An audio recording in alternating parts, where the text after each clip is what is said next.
अस्सलामुअलैकुम, खुशामदीद कहेंगे आप सबको। मैं हूं आपकी मेज़बान आकाशा यासीन और K2 टाइम्स प्रोग्राम में एक मरतबा फिर आपको दोबारा से खुशामदीद कहेंगे, क्योंकि आज बहुत बहुत बड़ी बड़ी जो खबरें हैं वो आज हमारे पास K2 टाइम्स में मौजूद हैं। पूरे मुल्क की जो इस टाइम सूरत हाल चल रही है वो सारी चीज़ें जो है आज डिस्कस की जाएंगी इस K2 टाइम्स में, और भी बहुत कुछ होने वाला है। यानी कि जो मुख्तलिफ जमातें हैं वो क्या कर रही हैं, हुकूमत में जो इस टाइम 13 पार्टियां जो हैं वो मौजूद हैं वो मिलकर क्या कर रही हैं, और उसके अलावा तहरीक इंसाफ टूट फूट का शिकार हो चुकी है। क्या ये सिलसिला यहीं पर रुक जाएगा या आगे जाके हमें मज़ीद मुश्किल हालात जो हैं वो देखने को मिलेंगे? क्या यही मुश्किल हालात जो है इमरान खान को भी फेस करने पड़ेंगे? और उसके अलावा भी बहुत कुछ है ऐसा महंगाई के हवाले से भी आज के प्रोग्राम में यानी कि K2 टाइम्स में बात की जाएगी कि महंगाई जो है इस हफ्ते बहुत ज़्यादा सुनने में आ रहा है, कहा भी जा रहा है कि कम हुई है, लेकिन 14 अशिया ऐसी हैं, 14 अशिया जो अशियाई ज़रूरियाँ हैं बहुत ज़्यादा उनकी जो रेट हैं वो बढ़ चुके हैं। क्यों बढ़े हैं, कैसे बढ़े, नहीं बढ़ने चाहिए थे, या अभी भी क्या एक आम आदमी को रिलीफ दिया जाएगा या नहीं दिया जाएगा, ये सब कुछ होगा आज के K2 टाइम्स में। लेकिन K2 टाइम्स के जो हमारे राजा इमरान जंजुआ साहब हैं, ब्यूरो चीफ है K2 टाइम्स के रावलपिंडी के, ये हमारे ब्यूरो चीफ हैं। अस्सलाम वालेकुम सर। वालेकुम अस्सलाम। सबसे पहले तो बहुत शुक्रिया जी, आपका भी शुक्रिया कि अपने कीमती वक्त में से ये टाइम निकाल कर यहाँ पर आते हैं और K2 टाइम्स की जो बड़ी बड़ी खबरें होती है वो हमारे व्यूवर्स के साथ शेयर करते हैं। पूरा अभी इस पर तो जाएंगे K2 टाइम्स पे, लेकिन ओवरऑल अगर पूरे हफ्ते की बात की जाए तो क्या लगा आपको?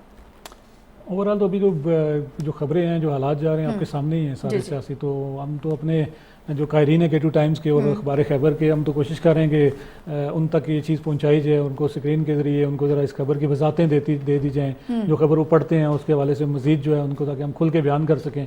तो हमारे प्रोग्राम का बेसिकली मकसद तो ये है कि जो हमारी खबरें हैं, जो फिर उसके अलावा जो मसाइल होते हैं लोगों के साथ जो ज़्यादती होती है या कोई किसी के साथ अगर कोई इस तरह अच्छा काम को कर रहा है, तो हमारे प्रोग्राम का बेसिकली मकसद ये है कि हम उनको अप्रिसिएशन भी करें जो अच्छे काम कर रहे हैं, और जो यहाँ पे जो मसाइल हैं उनकी निशानदेही भी करें, और उन मसाइल के हल के लिए उन इदारों से या उन जो लोग हैं उनसे रिक्वेस्ट भी करें कि इस मसले का आप हल निकालें।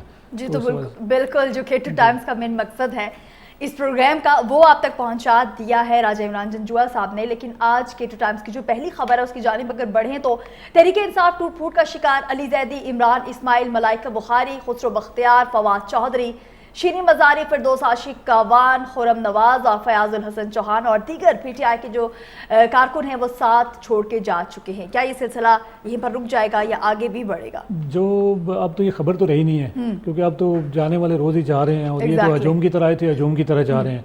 तो बस इसके बारे में फ़िलहाल तो यहाँ से हम स्टार्ट करते हैं कि वो लाई बेकदरा न जारी और टूट गई तड़क करके, तो ये ऐसा कुछ हुआ है। तो इसके बस कुछ जो है ना, इस अमराद वो 9 मई से जारी बातें चल रहे हैं, और फिर वो वहाँ जो जाता है फिर वो उनके बुलंद व बांग दावे, और लेकिन एक चीज़ इसमें क्लियर हो गई है, जो लोग कम अज़ कम जो बढ़ के मारा करते थे या पीपल्स अपना PTI के हवाले से वो कहते थे कि हम लोग जो है आवाम को जो है रिलीफ देंगे या आवाम की बात करते थे, अपने आप को साफ़ वो बताते थे कि वो बिल्कुल साफ़ हैं, ये बात तो वाज़ेह हो गई है कि वो लोगों के साथ झूठ बोलते रहे, और ये कम अज़ कम ये लोगों को अब समझ आ गई है। और कई लोग जो है ज़ाती तौर पे मैं आपको बताऊं कि वो इस चीज़ में बड़े वो नाखुश हुए हैं कि यार ये लोग जिनके पीछे हम लोग चल रहे थे और नारे लगा रहे थे, इन लोगों की अपनी ये हालत थी, तो ये मुल्क को क्या संवारते। तो इसलिए खान साहब के लिए भी थोड़ी आसानी हो गई है, छांटी हो गई है। हालात तो खैर उनके लिए बहुत मुश्किल, बहुत पेचीदा हो गए हैं, और इसमें गैंग ऑफ 4 जो था वो भी बेनकाब हो गया, जिसका जिक्र परवेज़ इलाही साहब ने किया था, जो इस तहरीक इंसाफ को बंद गली में ले गया था, वो गैंग ऑफ 4 भी जो है वो बेनकाब होकर यहाँ से निकल गया।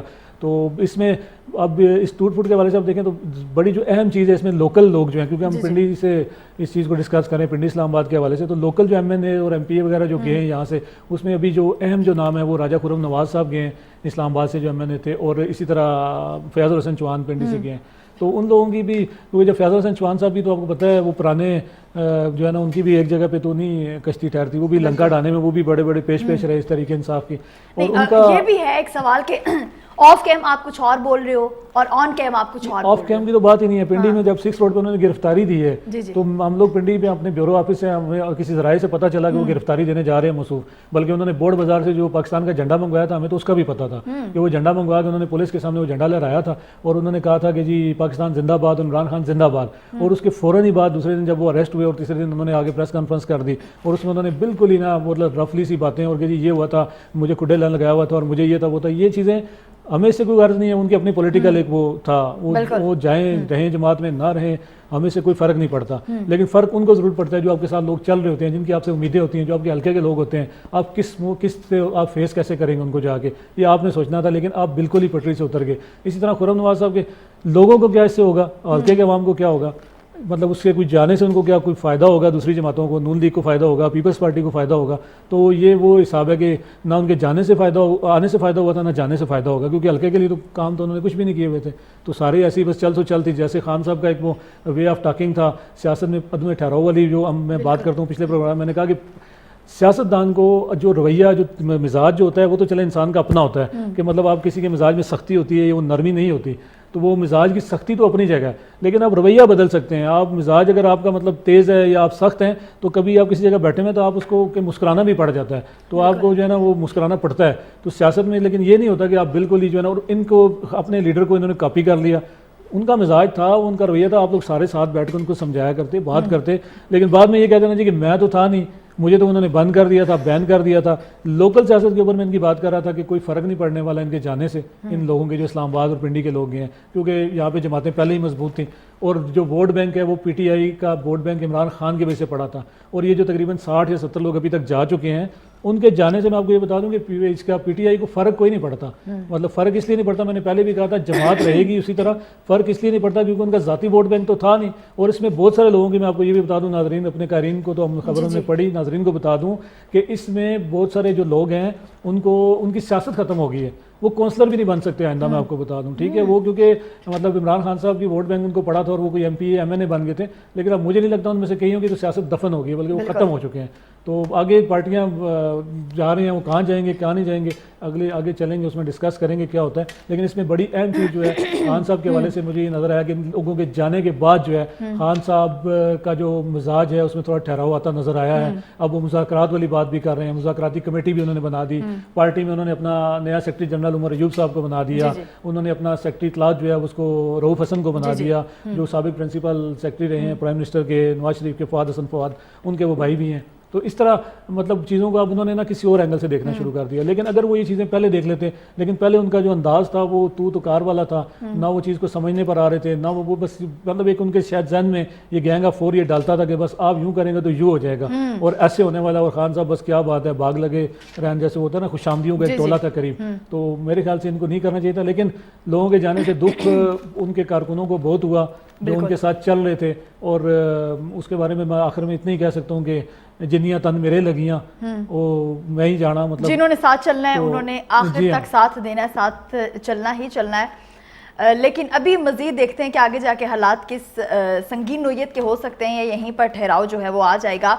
अगली जो दूसरी खबर है उसकी जानिब बढ़ेंगे। इस्लामाबाद बहारकाऊ में पुलिस गर्दी तशद्दुद से सहाफ़ी नईम मिन्हास नासिर खट्टक जख्मी हो गए और 2 घंटे थाने में बंद भी कर दिया गया। अच्छा, ये ऐसे है आशा कि मैं आपको इसमें थोड़ा सा ना तफसील ये बता दूँ, ये सहाफ़ियों के हवाले से खबर है। और ये इसमें पुलिस गर्दी जो है वो क्यों हुई है, क्योंकि पुलिस इसमें जो है ये मुजाहरा हो रहा था। एक बच्ची अदन फातिमा जो है वो 7 साल की बच्ची थी, उसका वो मर्डर हो गया और वो उसकी लाश को गली में फेंक गया था। K2 टाइम में खबर जो है ये आई पहले एक दिन, फिर उसकी खबर का फॉलोअप ये था कि उसके लिए लोग मुजाहरा कर रहे थे, उसकी भी खबर फिर हमारे अखबार में छपी। फिर उसके हवाले ये था कि लगातार ये दूसरे दिन तीसरे दिन मुजाहरा शुरू हो गया था। मुजाहरीन को उसमें ये कहना था कि पुलिस जो है अपना काम सही तरीके से नहीं कर रही और पुलिस जो है वो मतलब कातलों को नहीं पकड़ रही, उसके मुहरकात को नहीं जान रही। जबकि एनी शाहिदीन ये कहते थे कि पुलिस यहाँ से जो है शवाहिद ले गई है, और शवाहिद जो थे वो बच्ची की थोड़ा सा बच्ची के साथ मतलब रेप वाला मामला भी उसमें नज़र आ रहा था। वो इस तरह था कि उसके एक खाली इमारत में बच्ची का खून मिला, एक बाथरूम से उसके जो है ना जूते वगैरह मिले, और उस बच्ची का जो है किसी जालिम ने, उस बदबख्त ने उस बच्ची का पत्थर मार के उसका चेहरा भी मस कर दिया था। इतना जुल्म किया उस 7 साल की बच्ची। तो लोगों में जारी बात है एक वो गुस्सा गमो गुस्से की था कि अभी तक पुलिस ने कुछ नहीं किया। वो काफ़ी दिन हो गए इस बात को, तकरीबन हफ्ता होने के करीब था। तो ये लोग मुजाहरा कर रहे थे बाराकू के ऊपर, और ये तकरीबन दिल्ली की बुनियाद पर मुजाहरा हो रहा था। मुजाहरीन जो है उसमें औरतें भी थी। पुलिस के जो बाराकू थाने के जो पुलिस है उन्होंने इसमें मतलब पुलिस गर्दी पहले तो ये की कि औरतों के ऊपर उन्होंने तशद्दुद किया। औरतों की तस्वीरें उसमें हमने अखबार में बल्कि वो लगाई जो औरतों सोशल मीडिया का दौर है, सोशल फुटेजेस भी आई, तो उन्होंने इसको मतलब औरतों के साथ भी जो है ना नारवा सलूक किया। उसमें जो हमारे साफ़ी थे, एक नए साफ़ी थे जो नईम मिन्हास साहब जो है वो वहाँ पर उसकी कवरेज कर रहे थे उस मुजाहरे की। वो तो जाहिर बात है साफ़ी का काम है, वो खबर जहाँ भी उसको मिल रही है और वो खबर को हाईलाइट करता है और खबर की कवरेज करता है, वो अपना काम कर रहे थे। उनको मना किया गया कि आप ये ना बनाएं जी, तो उन्होंने कहा मैं तो अपना काम कर रहा हूँ। उनसे उनका मोबाइल छीना गया, मोबाइल छीनने के बाद उनको जो है उनसे धक्कम पेल की गई, उनको मारा गया और वहाँ से उनको घसीटते हुए थाने में ले गए।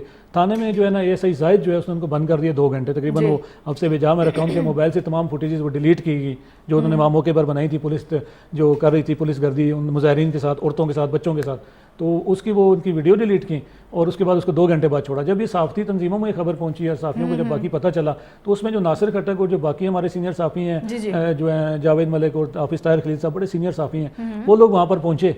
वो पहुँचे तो पुलिस ने उनके साथ भी ऐसा सलूक रखा जैसे प्री प्लान था।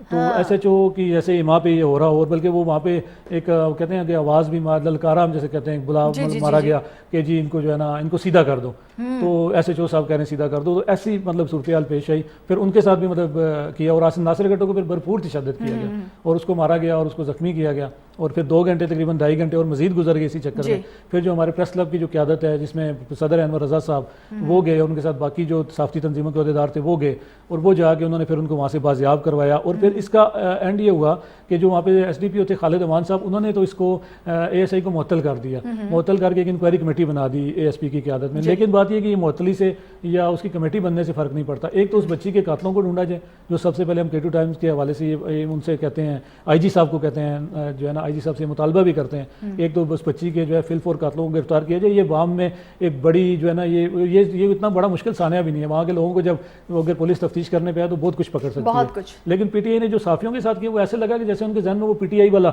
एक वो है, वो PTI के कारकुनों को पकड़ रहे हैं, उनको मार रहे हैं, जैसे उनको वही उसी इजाज़त उसी लहर में वो जा रहे हैं। तो ऐसा नहीं है। साफ़ी जो है वो एक अपना मुकाम रखते हैं। साफ़त का जो है, साफ़त जो है वो साफ़ी चौथा पिलर होता है इस रियासत का, और आपको ये समझना चाहिए कि वो लोग अपनी ड्यूटी करें, आप अपना काम करें। हाँ, अगर वो आपके काम में खलल डाल रहे हैं तो उसका बहुत बाज़ाब्ता फोरम बने हुए हैं, वहाँ पे जाके आप उनकी शिकायत कर सकते हैं। लेकिन ये कोई तरीकाकार नहीं था क्योंकि उनकी गलती नहीं थी। ये तो सारी चीज़ें सामने आ गई हैं। अब इस मुअत्तली के हवाले से ये था कि अभी जो इंक्वायरी कमेटी बनी है साफ़ी इसके ऊपर भी मुतमिन नहीं है। तो IG साहब आपको खुद इस पर एक्शन लेना चाहिए और आपको ये देखना चाहिए कि इतनी बड़ी ज़्यादती जो है ये साफ़ियों के साथ हुई है और इसका ज़ाला कौन करेगा। बहुत शुक्रिया। ये था हमारा। बिल्कुल, हम ख्यालों से मुशावरत मुकम्मल नई सियासी जमात बनाने के लिए जहांगीर तरीन जो है वो मुतहरिक हो गए हैं। ये क्या एक और पार्टी बनेगी और PTI के नाम से ही बनेगी, हॉकी होगा उसका। बस ये भी अभी खबर ही नई खबर आ गई है और खबर ये चल रही है कि ये वही लोग थे जहांगीर तरीन, और इसमें सुना है इनके साथ अलीम खान भी जो है तामुन कर रहे हैं और ये एक नई जमात बनाने की कोशिश कर रहे हैं। ये पैटर्न इन चीफ होंगे जमात के, क्योंकि खुद से मेरे ख्याल से ये भी इलेक्शन नहीं लड़ सकेंगे क्योंकि ये भी नायल थे और हालात देखें क्या बनते हैं। लेकिन इस मुल्क में कुछ भी हो सकता है। नई सियासी जमात की जहाँ तक बात है जो छोड़ कर गए हैं उसमें से बहुत सारे लोग इनसे राब्ते में हैं। शायद मुझे तो लगता है वो सियासी पनाह की तलाश में है कि उनको कोई सियासी पनाह मिल जाए, कोई सियासी शेल्टर मिल जाए, उनके ऊपर कोई छतरी आ जाए, कोई छाया मिल जाए उनको, ताकि वो जो है जहाँ है जैसे है की बुनियाद पर वो एक अपना नया सियासी सफ़र जो है वो शुरू कर सकें। लेकिन आगे आने वाले हालात में इस हवाले से मैं आपको एक और चीज़ बता दूं, 12 फरवरी को मेरा एक आर्टिकल जो था एज ए मतलब ब्यूरो चीफ, मैंने उसमें कलर एडिशन हमारा छपा है K2 टाइम का 12 फरवरी 2023 का, उसमें मैंने ये बड़ी अहम बातें की थी और ये बड़ी अहम बातें हैं जो आज साबित हो रही हैं। मैंने उसमें कहा था कि जी आसिफ जरदारी साहब जो हैं वो लॉबिंग कर रहे हैं बिलावल भुट्टो को वज़ीर आज़म बनवाने की, और उन्होंने वज़ारत ख़ारजा जो ली थी वो उसका शायद ये उन्होंने बड़ी अहम जो है मिनिस्ट्री पिक की थी उस वक्त, और बाकी सारे तो लगे हुए थे अपने अपने उसमें, लेकिन उन्होंने जो मिनिस्ट्री ली उन्होंने बड़ी फ़हम और फरासत का मुजाहरा किया और बिलावल के लिए वो चाहते थे कि शायद वो लॉबिंग, और मेरे ख्याल से वो काफ़ी हद तक कामयाब हो गए हैं, ये भी मैं आपको बता दूँ। और दूसरा उसमें मैंने ये कहा था कि एक नई सियासी जमात बनने जा रही है, उस वक्त किसी को इसका इल्म नहीं था, ये वजूद नहीं था। ये 12 फरवरी को हमने उसमें K2 टाइम ने ये कहा था, मतलब K2 टाइम के हवाले से ही हमारा बात थी, तो मैंने उसमें कहा था कि एक नई सियासी जमात जो बनने जा रही है, और उस सियासी जमात में मुझे अंदाज़ा था कि ये लोग इस तरह माहौल ये आने वाले शायद सियासी हालात इस तरह के हो जाएँ, तो वो भी हमारी बात उसमें आ गई, सामने होगी उसमें। तीसरी बात उसमें हमारी ये थी कि मैंने उसमें गैंग ऑफ 4 का भी जिक्र किया था कि जिन लोगों ने इमरान खान साहब को बंद गली में लेकर गए थे, वो लोग जो थे वो अभी सामने आ गए, और सबसे पहले वो भागने में उन्होंने जो है ना 1st, 2nd, 3rd पोजीशन भी ली है इस हवाले से, क्योंकि वो जिस तरह आए थे उसी स्पीड से वो गए भी। और इसी हवाले से हमने ये भी कहा था कि इलेक्शन नहीं होंगे, उस वक्त मैंने 12 फरवरी को कहा था कि इलेक्शन नहीं होंगे, वो इलेक्शन नहीं हुए आपके सामने, आर्डर्स के बावजूद सब मतलब करने के बावजूद, जोर लगाने के बावजूद इलेक्शन नहीं हुए। अभी जो हालात आगे आ रहे हैं, अभी आगे हालात अक्टूबर में आवाज़ आ रही है इलेक्शन की, लेकिन अभी फिर मुझे लगता है एक सियासी स्टंट है, अभी अक्टूबर में भी हालात का नज़र नहीं आ रहा। वो तो अच्छी बात है क्योंकि इलेक्शन नागुज़ीर हो चुके हैं इस मुल्क के लिए, क्योंकि मुआशी इस्तेकाम जब तक नहीं आएगा उस वक्त तक इस्तेकाम इसी सूरत में आ सकता है कि सियासी इस्तेकाम आए। तो माशी जो है ना इस्तेकाम लाने के लिए आपको सियासी इस्तेकाम लाना पड़ेगा, अदरवाइज़ आपकी मैशियत ठीक नहीं होगी, आवाम के लिए जो ये महंगाई के मामलात हैं ये कम नहीं होंगे। जब सियासत में ठहराव आएगा, क्योंकि इलेक्शन होगा, नई पार्टी आएगी, हालात वाक़यात बेहतर होंगे तो फिर होगा। और ये सारी चीज़ें हम अगले प्रोग्राम में ज़रूर डिस्कस करेंगे, जब बजट आ चुका होगा या बजट आएगा या आने वाला होगा, तो बजट के बाद पता चलेगा कि इलेक्शन की क्या सूरत हाल होगी, क्या नहीं होगी। लेकिन फिलहाल नहीं लग रहा। और इस सियासी हवाले से जो आपने बात की जहांगीर तरीन साहब की जो पार्टी वाली, तो हमने साथ उसको ऐड मैंने कर लिया था दूसरा। इसमें जहांगीर तरीन साहब जो हैं, ये मुझे ये भी लगता है कि शायद वाली बात है कि वो इसकी क़यादत खुद ना करें। मुझे लगता है, जो मुझे थोड़ी सी इसकी अपने साफ्ती उस हिसाब में मुझे अब आपने कह दिया तो हो जाएगा। नहीं, मुझे लगता नहीं है शायद, लेकिन इंसान तो अपनी देखें एक राय दे सकते हैं हम, उसको हम परफेक्ट तो नहीं है हम, लेकिन जो हमें हालात नज़र आ रहे हैं वो ये नज़र आ रहे हैं कि शायद वाली बात है कि वो इसकी क़यादत ना करें, एक पार्टी बनाएं। और मुमकिन है, उस वक्त मैंने एक पार्टी का कहा था, मुमकिन है 2 पार्टियां बन जाएं। अब मुमकिन है 2 पार्टियां बन जाएं। इस पर तफसीली बात करेंगे, इस पर तो हम कर चुके, नेक्स्ट खबरों की तरफ बढ़ेंगे, लेकिन यहाँ पर वक्त है एक छोटी सी ब्रेक का, हमारे साथ रहिए।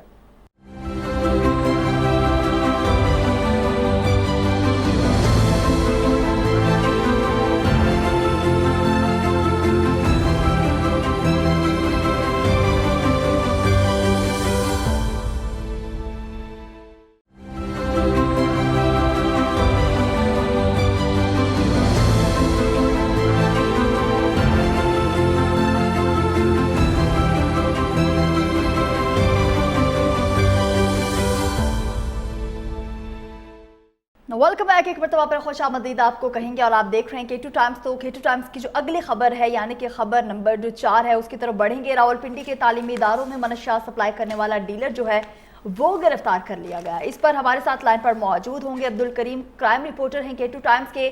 खुश आमदीद कहेंगे सर आपको। बहुत शुक्रिया।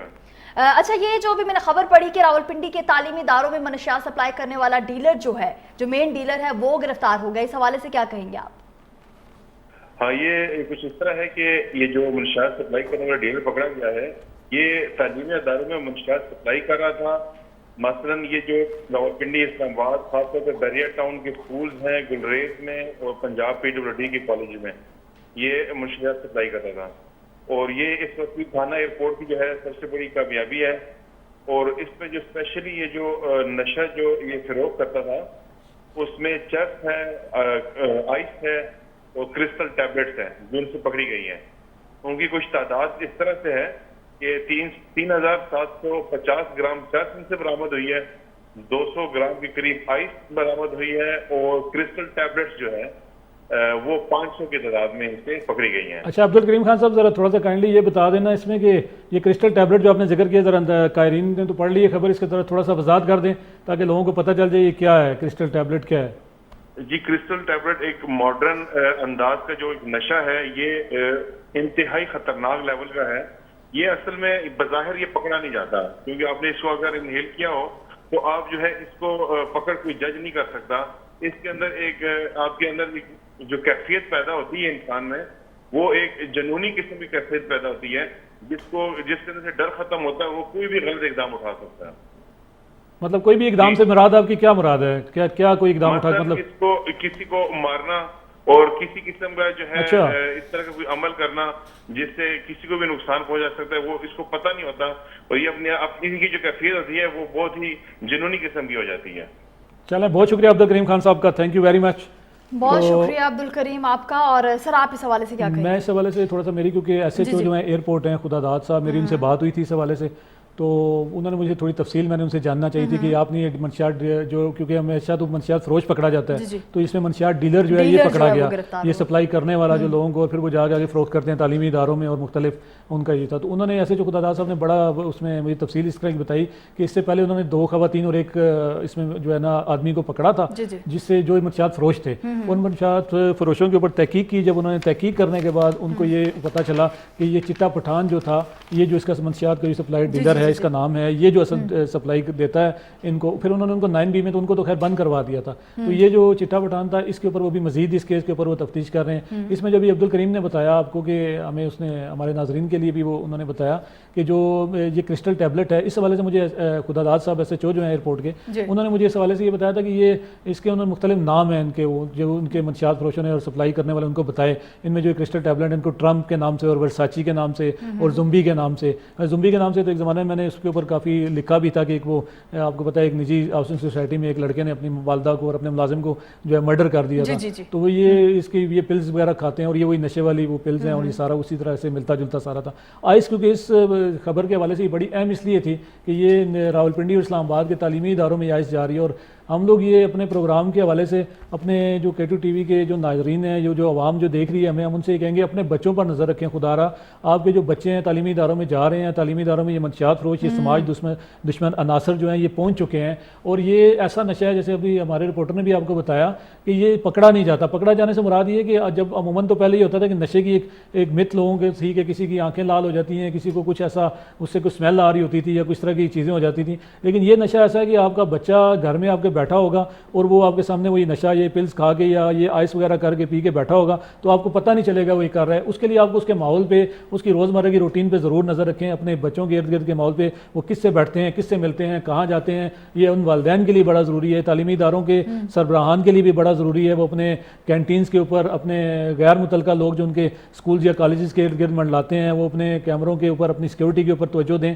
और ये इसमें मतलब जितना इसके ऊपर काम किया जाए उतना कम है, जितनी इसके ऊपर आप नज़र रखें उतनी कम है, क्योंकि ये एक ऐसा हथियार, एक ऐसा नौजवान नस्ल मुंतकिल किया जा रहा है जिसकी सबसे बड़ी वजह जो इस्लामाबाद और पिंडी में क्राइम की रेशो भी बहुत बढ़ रही है। और ये तकरीबन 400 ये रूटीन की चीज़ें हैं। पिछले मैं आपको बता दूं काशा कि पिछले एक हफ्ते के तकरीबन दौरान, हफ्ते डेढ़ के दौरान पिंडी इस्लामाबाद के अंदर ये बड़ा अलमिया है कि खाली पिंडी के थानों के जो आप मैं बात करूँ, जिसमें रत्ता अमराल थाना और पीर बदाई थाना और एयरपोर्ट थाना, सदर बैरूनी जो है वाह थाना, और इसके अलावा बनी थाना जो है ये, और न्यू टाउन थाना, ये तकरीबन 10 किलोग्राम के करीब जो है ना ये चर्च, 10 kg चर्च जो है पकड़ी गई है। तो इतनी चर्च एक हफ्ते डेढ़ के अंदर अगर पकड़ी गई है तो आप अंदाज़ा लगा सकते हैं कि नशे के हालात के हैं। पुलिस तो चलें अपना काम उनको अप्रीशिएट करते हैं, SHO खुदादाद साहब को मैं बड़ा अप्रीशिएट करता हूँ इस हवाले से कि उन्होंने जो इसके ऊपर काम किया और अभी मजीद कर रहे हैं। और इंशाल्लाह K2 टाइम की टीम, SHO साहब आपको ये आपके साथ ये वादा करती है कि हम लोग आपके साथ हैं, और इसमें हम लोग भी जो हमारे पास भी जो ज़राए में रिपोर्ट्स कर रहे हैं, जो चीज़ें आ रही हैं हम आपके साथ शेयर करेंगे, और इसके ऊपर हम यकीन करते हैं कि आप किसी चीज़ से नहीं घबराएंगे, और ये आप ये जहाद है और ये जहाद आप करते रहेंगे। बहुत शुक्रिया। K2 टाइम्स की अगली खबर की जानिब बढ़ेंगे। मैं हमेशा एक बात करती हूँ कि जब आप किसी को क्रिटिसाइज़ करते हो तो अप्रिशिएट भी ज़रूर करना चाहिए। कुछ ऐसे काम होते हैं कुछ लोगों के कि अप्रिशिएट करना ज़रूरी होता है। SHO शफकत फैज़ के जराइम पेशा अनासिर के खिलाफ कार्रवाइयाँ जारी हैं, क्या कहेंगे सर? ये SHO साहब को हम इसलिए अप्रिशिएट कर रहे हैं अपने प्रोग्राम K2 टाइम्स के हवाले से, और अपने अखबार में हम इनको इनकी हर चीज़ के हम मतलब हमारे रिपोर्टरों ने भी नज़र रखी हुई है। ये SHO कोराल थे, पहले कोराल का एरिया जो था वो काफ़ी सारे उसमें ज़मीनों पर कब्जे और इस किस्म के मामला थे, और बहुत सारे लोग वहाँ पर डिस्टर्ब थे। और एक ऐसा तबका जो इनके कोराल SHO बनने पर वो इतना मतलब लोग वहाँ पे जश्न मना रहे थे, और उनके बहुत सारे लोगों के मसाइल हल हुए, और लोगों की वो दुआएं और वो चीज़ें हम वहाँ जा रहे थे रिपोर्टिंग के लिए, तो लोग जो देख रहे थे वहाँ पे इनके ज़ाती तौर पे लोग इनके बड़े एक फ़ैन फॉलोअर वहाँ इनकी मतलब वो लोग इनके बड़ा खुश होते थे इनके लिए बड़ा कि यार ये हमारे, यानी कि किसी को मसला हो रहा तो कहते शफकत फैज़ आके हल कर देगा। तो वहाँ पर इतनी इनकी, लेकिन अचानक फिर ऐसा हुआ कि इनकी ज़रूरत शायद वहाँ पर कम महसूस हुई, क्योंकि अक्सर जो ज़्यादा बंदा अच्छा काम कर रहा था वहाँ पर उसकी ज़रूरत कम हो जाती है, तो इनकी ज़्यादा ज़रूरत फिर कराची कंपनी में समझी गई। तो कराची कंपनी थाना जो है वहाँ पर भी कुछ इस तरह के मामला थे, बल्कि वहाँ पर जब शुरू में गए तो इनके वहाँ पर काफ़ी सारे इख्तलाफात पैदा हो गए, और क्योंकि ये अपने स्टाइल से काम करते हैं, ज़रा दबंग अंदाज से काम करते हैं, और इनको अप्रिशिएट इसलिए हम कर रहे हैं। IG साहब को कह रहे हैं कि ऐसे जो अगर आपके हर थाने में आ जाए तो यकीन करें क्राइम रेशो इस्लामाबाद की बिल्कुल माइनस हो जाए। और कराची कंपनी का ये आलम था कि वहाँ पर आए रोज़ इस तरह की वारदातें और चोरी डकैती और राजनी और रबरी के वाक़यात जो थे वो बहुत ज़्यादा थे। तो शफकत फैज़ साहब ने वहाँ भी जाके अपना जो है वो जादू दिखाया, और अभी वहाँ पर बहुत सारा जो है मसाइल को कंट्रोल कर लिया गया, और इनके होते हुए थाने के अंदर अभी हमें जो खबर मिलती है अगर कराची कंपनी थाने से, तो मिसाल के तौर पर आप ये समझ लें कि कोई हफ्ते डेढ़ बाद कोई ऐसी खबर आ रही है जिसको हम समझते हैं कि अखबार में या लोगों को वो बतानी चाहिए, तो इसलिए इनकी कारकर्दगी पर अप्रिशिएट शफकत फैज़ साहब। जी बिल्कुल, और वही बात कि अगर आप क्रिटिसाइज़ करते हो तो डेफिनेटली आपको अप्रिशिएट भी करना चाहिए। तो अगली खबर है हमारे पास, बाग़े सरदारा में हस्बे साबिक़ गैर कानूनी मवेशी मंडी जो है वो कायम कर दी गई है। जी, ये काशा ऐसे है कि ये बाग सरदारा रावलपिंडी का एक पोश इलाका है, ये गुंजान आबादी यहाँ पर है, ये बिल्कुल शहर के वस्त में वाक़ है, और इसकी पोजीशन है कि मंडी का ठेका वैसे अभी जो है अभी इस्लामाबाद की मंडी का तो अभी नहीं हुआ, लेकिन जो पिंडी जो है बाटा चौक जो पे हमेशा मंडी लगी, जिसको हम बट्टा चौक जो नाम से मशहूर है, वो लोग उसको आम ज़बान में बाटा चौक उसको कहते हैं, और वो वहाँ पर जो उसका ठेका जो है वो 8 करोड़ 95 लाख में वो नीलाम हो चुका है, मंडी उसका ठेका हो चुका है, और वहाँ पर काम शुरू, इंतज़ामिया ने काम भी शुरू कर दिया है। तो वहाँ पे जारी बात है वो लोगों को उनको कुछ मतलब काम होने के बाद 5-7 दिन की मेरे ख्याल से बात है वो वर्किंग हो जाएगी वो। जी जी। लेकिन ये गैर कानूनी मवेशी मंडी जो यहाँ पे शुरू हो जाती है, बाग सरदारा के अंदर लोग अपने जानवर अपने तौर पे यानी कि खुद साख्ता मंडी ये लगा लेते हैं, उनके आगे जो इनके एक टाउट कह लें या वहाँ के जो लोग हैं जो इनको सपोर्ट करते हैं, और इसमें काफ़ी सारे जो है ना गैर कानूनी अनासर और गैर कानूनी हवाले से इसको करते हैं, क्योंकि ये टैक्स तो होता नहीं है। दूसरा इसकी सबसे बड़ी वजह जो है, जो नुकसान ये होता है कि वहाँ पर जो मुकामी लोग हैं उनसे तंग हो जाते हैं। ज़ाहिर बात है वहाँ रिहायशें हैं, घर हैं, और वो लोग तंग हो जाते हैं, दुकानदार हैं, उनके काम कारोबार भी ख़राब होते हैं, डिस्टर्ब होते हैं। यहाँ पे बैल और वो बकरे और वो चीज़ें लेके खड़े हो जाते हैं अपनी, और उनके लिए ज़ाहिर बात है कभी एक माहौल बना देते हैं। आखिरी दिनों में तो हुकूमत रोकती भी है लेकिन ये नहीं रुकते, लेकिन ये अभी से कायम हो गई है। ये बड़ा इस दफ़ा इन्होंने किया कि अभी तो मतलब महीना पड़ा हुआ है, तो अभी से वहाँ पर वो जानवर खड़े करके उन्होंने मंडी लगा ली है। तो इसके वाले से इंतजामिया को सोचना चाहिए, रावलपिंडी इंतजामिया को, डीसी साहब को खास तौर पे, चीफ कमिश्नर साहब को इसका नोटिस लेना चाहिए कि शहर के वस्त में ये गैर कानूनी मवेशी मंडी कायम हो चुकी है, और उसके ऊपर वो देखें कि ये इसका क्या वो कर सकते हैं, उसको ख़त्म फिलहाल इसको ख़त्म करना चाहिए। जब आपने एक जगह दे दी हुई है तो ये वहाँ पर जानवर लेकर जाएँ, वहाँ पर उनको जो भी सहूलतें आप वो प्रोवाइड करें। जी बिल्कुल, बहुत शुक्रिया राजा इमरान जंजुआ साहब, हमारे ब्यूरो चीफ हमारे साथ स्टूडियोज़ में मौजूद थे, कड़ी नज़र रखे हुए हैं K2 टाइम्स की जो खबरें हैं इन पर। इसी के साथ ही अपनी मेज़बान आकाशा यासीन को दीजिए इजाज़त, खुदा हाफ़िज़।